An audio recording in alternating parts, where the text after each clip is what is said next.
I'm sure by now you all know that there are only a few MPs in Parliament these days who are actually robust, especially when it comes to the issue of the Chinese Communist Party and the threat from China. You would assume that the whole of the British establishment should be on top of all this, but no, there are not enough MPs in a Parliament to be outspoken against this issue. One of them is actually one of the good ones is Iain Duncan Smith.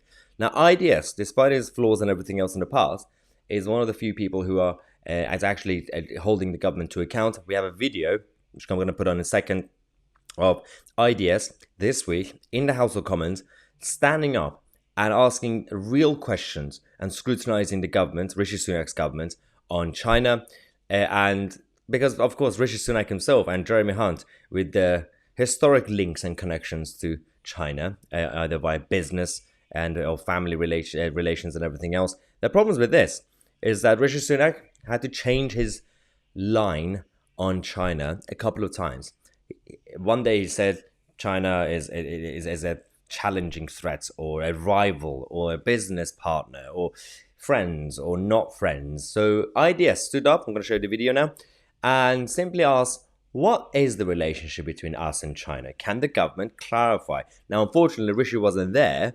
It happened to be James Cleverly, the Foreign Secretary, who actually struggled to he had to defend the government and Rishi Sunak, which is quite difficult. Speaker, can I welcome some of the report that my right honourable friend has brought to the House today, but I want to return to China. As someone sanctioned, I take a particular interest in this. I have to say that I am somewhat confused as to what the government's position actually is. Yep. It was the Prime Minister, when standing for election, who said China posed a systemic threat. Then that was backed down to systemic challenge, to which we were going to meet it with robust pragmatism. That's so true. Systemic challenge, a systemic threat, and we have to be pragmatic. Pick one, Rishi. That robust pragmatism meant that we have sanctioned nobody in Hong Kong when America has sanctioned 10, that we have sanctioned 3 low officials in Xinjiang when America has sanctioned 11, including Chen Guanglo, the architect of that terrible atrocity, and we didn't kick out the Chinese officials who beat people up on the streets of the UK. Absolutely spot on. We've already discussed the issues in Manchester. I wish that Iain Duncan Smith, people like IDS have brought this issue up in the past, but I wish he had actually included it in this speech, what we talked about recently about the secret police stations, the secret Chinese police stations operating in the West and in places like London. That's also a threat.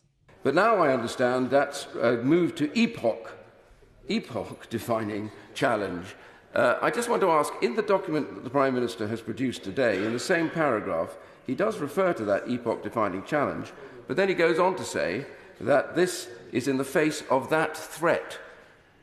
So does that now mean that China is a threat, or an epoch-defining challenge, or a challenging government epoch, or even none of that?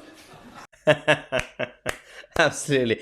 Which one is it? Government, which one? Now, of course, James Cleverly, I know James Cleverly, obviously, personally. He's actually pretty good. He's sound, he's conservative. Obviously, I don't agree with everything the government does. But on this issue, I know that he's on my side. He wants to go against CCP. So he does have conversations privately with the Chinese state. But he has to defend Rishi Sunak here. It's very, very difficult. Secretary of State. Mr. Speaker, firstly, I'd like to reassure my right honourable friend that in every meeting that I've had with representatives of the Chinese government, I've raised specifically their sanctioning of him and others in this House as being completely unacceptable behaviour, and I've challenged them on every single occasion. Again, I appreciate this, but at the same time, I'm sick and tired of Western governments doing this and coming out to the public and say, well, we did have a private conversations and meetings with the Saudi leaders or the Chinese leaders, and we condemned it. Yeah, we told them off. Really? I mean, sure. But they know you're not serious. They watch our media in China and in Saudi, the leadership.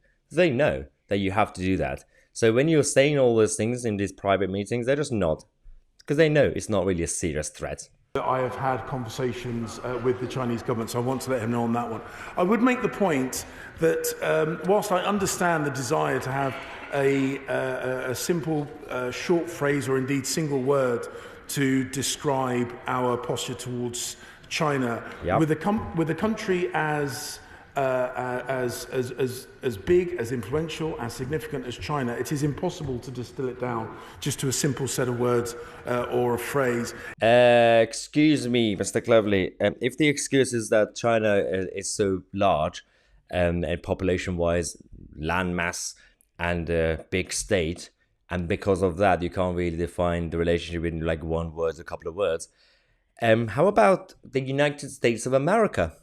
That's a large country, huge population, big landmass, and a huge complicated state.